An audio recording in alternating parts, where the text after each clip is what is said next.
രാത്രിയിൽ നാം എഴുന്നേറ്റ് ദൈവപുത്രനെ സ്തോത്രം ചെയ്യണം.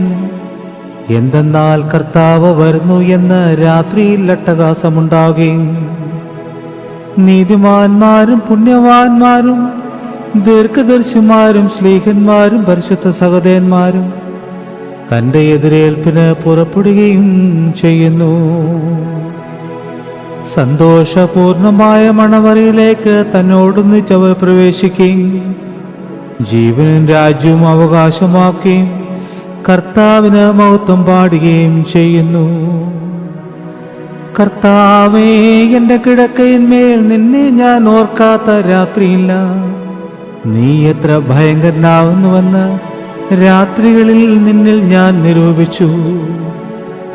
നിന്റെ മുമ്പിൽ നിന്ന് അഗ്നിയുടെ നദി ഒഴുകുന്നുവെന്ന് ദാനിയേൽ പറയുന്ന ശബ്ദം ഞാൻ കേട്ടു. എൻ്റെ കടങ്ങൾ വളരെയാകുന്നത് കൊണ്ട് എനിക്ക് ആ കഷ്ടം. എന്തെന്നാൽ നിന്റെ കൃപ എനിക്ക് വേണ്ടി നിന്നോട് അപേക്ഷിക്കുകയും നിന്റെ കരുണ എൻ്റെ മേലുണ്ടാവുകയും ചെയ്യാൻ ഞാൻ അതിൽ കൂടെ എങ്ങനെ കടക്കേണ്ടു? കർത്താവേ, നിന്റെ കൃപ നിമിത്തം എന്നോട് കരുണയുണ്ടാകണമേ.